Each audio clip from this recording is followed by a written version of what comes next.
আসসালামু আলাইকুম ফ্রেন্ড, সবাই কেমন আছেন? চলে এসেছি যে ক্রোচেট অ্যান্ড স্টিচ থেকে। আজকে আপনাদের জন্য সুন্দর একটি গলা বন্ধনী নিয়ে এসেছি। তো এটা আমি তৈরি করেছি আমার হাজব্যান্ডের জন্য। যখন সে বাইক চালায়, রাত্রে করে গলায় ঠান্ডা লাগে আর খুসখুস করে কাশে সারা রাত, তার জন্যই মূলত এটা বানিয়েছি। তো এটা একটা গলা বন্ধনী আর হচ্ছে এটা আমি বড়দের সাইজে তৈরি করেছি। তো যারা এখন পর্যন্ত আমার চ্যানেলটিকে সাবস্ক্রাইব করেননি, প্লিজ সাবস্ক্রাইব করবেন, বেল বাটনটি ক্লিক করে রাখবেন, তাহলে আমি যখনই কোনো ভিডিও আপলোড দেব সেটি নোটিফিকেশনের মাধ্যমে পৌঁছে যাবে আপনাদের কাছে। তো চলুন কথা না বাড়িয়ে শুরু করি কিভাবে সুন্দর এই গলা বন্ধনীটি তৈরি করলাম। তো আমি এখানে এরকমের কিছু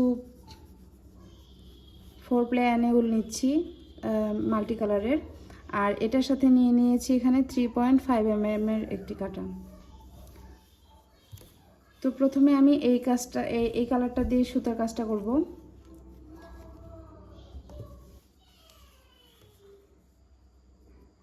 তো এই যে এখানে একটা লক করে নিচ্ছি, স্লিপ নট দিয়ে লক করে নিলাম, নিয়ে এখানে চেন করে নেব 1 2 3 4 5 6। তো আমি গলার হিসেবে যতটুকু লাগতেছে আমি ততটুকু চেন করে নিয়ে, নির্দিষ্ট অ্যামাউন্ট না, আমি ইঞ্চি ফিতা দিয়ে মেপে দেখিয়ে দিচ্ছি কতটুকু পরিমাণ চেন করব। তো এই যে আমি এখানে নির্দিষ্ট কতগুলো চেন করে নিয়েছি। তো আমি একটু মেপে দেখাচ্ছি কত ইঞ্চি পরিমাণ করেছি। তো যেহেতু এটা উলের সুতা, একটু লুজ লুজ করে ধরাই ভালো। আমি কোনো টান দিয়ে ধরছি না, জাস্ট একটা মাপ দেখে নিচ্ছি। তো এই যে 17 ইঞ্চি মতো করে নিয়েছি। হ্যাঁ, তো এখন আমি পরবর্তী রাউন্ডে চলে যাব। তো পরবর্তী রাউন্ডটিতে যাওয়ার জন্য স্বাভাবিকভাবে আমি এখানে 3টি চেন করব। আমরা জানি 3টি চেন সমান সমান একটি ডাবল ক্রোশে। তো 3টি চেনকে স্কিপ করে 4 নাম্বার চেনে একটি ডাবল ক্রোশে তুলে নিচ্ছি। তো এই যে একটা ডাবল ক্রোশে তুলে নিলাম। তার পরবর্তী প্রত্যেকটি চেনের মধ্যে আমি একটি একটি করে ডাবল ক্রোশে তুলে নেব।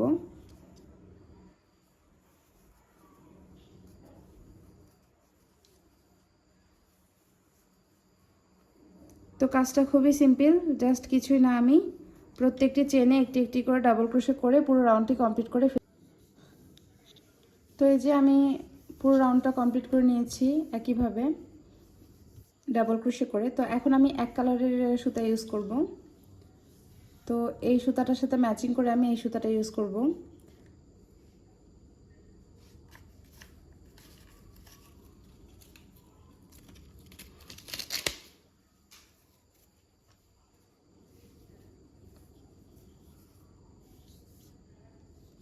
তো জাস্ট এখানে এটাকে জয়েন করে নেব।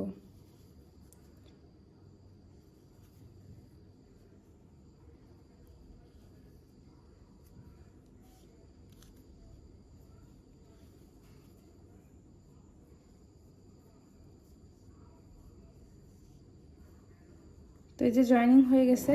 এখন এখানে একটা আমি জাস্ট একটা স্লিপ স্টিচ দিলে জয়েন হয়ে যাবে। তো এই যে জয়েন হয়ে গেল। এখন আমি পরবর্তী রাউন্ডটি শুরুর জন্য প্রথমে এখানে 3 চেন করে নিলাম। তো 3 চেন সমান সমান 1 ডাবল ক্রোশে সবাই জানি। তারপরে এখানে আমি এখানে স্পেসের জন্য 1 চেন স্পেস রাখলাম, 1 ডাবল ক্রোশে স্কিপ করে পরবর্তী ডাবল ক্রোশেটিতে একটি ডাবল ক্রোশে করে নিচ্ছি। আবার 1 chain space skip 1 double crochet, তারপর ডাবল ক্রোশেতে একটি double crochet, 1 chain space skip 1 double crochet, পরবর্তী ডাবল ক্রোশেতে একটি double crochet, 1 chain space skip 1 double crochet, পরবর্তী ডাবল ক্রোশেতে একটি ডাবল ক্রোশে। তো এইভাবে করে পুরো রাউন্ডটি আমি অফ ক্যামেরায় কমপ্লিট করে ফিরে আসছি পুরো রাউন্ডটি কমপ্লিট হওয়ার পর। তো এই যে একইভাবে আমি এই রাউন্ডটিও কমপ্লিট করে নিয়েছি। এখন আবার পরবর্তী রাউন্ডে যাওয়ার জন্য সুতা অ্যাড করে নিয়েছি। তো পরবর্তী রাউন্ডে এই সেম রাউন্ডটাই হবে। এর জন্য আমি এখানে প্রথমেই 3 চেন করে নিচ্ছি, 1 2 3 চেন সমান সমান 1 ডাবল ক্রোশে, তারপরে পরবর্তীতে যে 1 চেন স্পেস এখানে আবার 1 ডাবল ক্রোশে করে নিচ্ছি। আবার এই যে ডাবল ক্রোশের উপরে আবার 1 ডাবল ক্রোশে, 1 চেন স্পেসে 1 ডাবল ক্রোশে,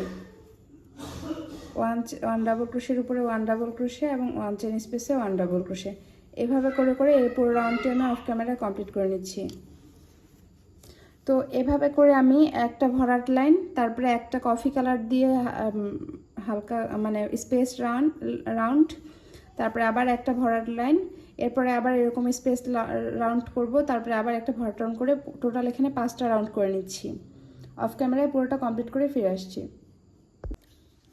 তো এই যে একইভাবে আমি এখানে পুরোটা কমপ্লিট করে নিচ্ছি আমার যতটুকু প্রয়োজন ছিল হাইটের। তো 1 2 3 4 5 6 7 8 9 9টা রাউন্ড করে নিয়েছি। আমি একটু দেখিয়ে দিচ্ছি যে আমার প্রশস্তটা ঠিক কতটুকু হয়েছে।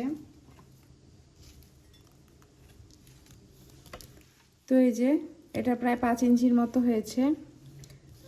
এটা কিন্তু যেহেতু উলের, তো এই যে একটু স্টিকি ভাব আছে।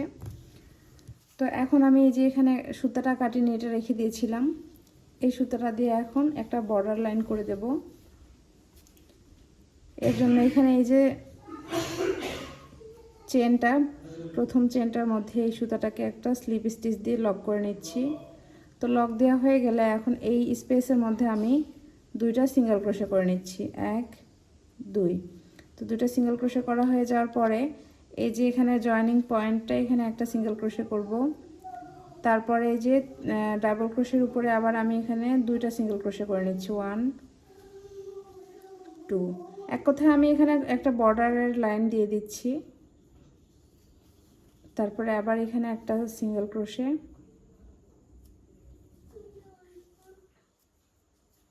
আবার এখানে 2টা সিঙ্গেল ক্রোশে, 1 2, আবার এখানে বর্ডারের একটা সিঙ্গেল ক্রোশে। তো এভাবে করে আমি পুরো সাইডটাতেই একটা বাউন্ডারি করে নিচ্ছি, নিয়ে আপনাদের সাথে শেয়ার করছি। তো একইভাবে আমি পুরো বর্ডারটি কমপ্লিট করে নিয়েছি এবং এই পাশেও সেমভাবে বর্ডার করে নিয়েছি। আর এখানে একটা বোতাম লাগিয়ে নিয়েছি। তো আপনারা চাইলে এরকম ছোট বোতাম লাগাতে পারেন, সেই ক্ষেত্রে এটা অনায়াসে এদিক দিয়ে ঢুকে যাবে এই ফাঁকা দিয়ে। কিন্তু আমি যেহেতু বড় বোতাম লাগিয়েছি, তাই আমি এখানে একটা স্পেস তৈরি করব চেন দিয়ে, যাতে খুব সহজেই বোতামটাকে আটকে রাখতে পারি। তো এই যে এখানে আমি প্রথমে একটা স্লিপ স্টিচ দিয়ে জাস্ট কয়েকটা চেন করে নেব, যাতে বোতামটা ধরে রাখতে পারে এরকম করে।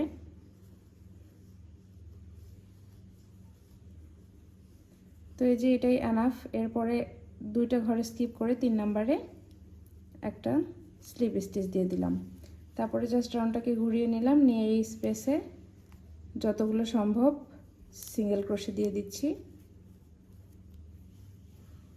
আপনারা চাইলে শুধু চেন দিয়েও রাখতে পারেন, আমি সিঙ্গেল ক্রোশে দিয়ে দিচ্ছি, দেখতে ভালো লাগবে।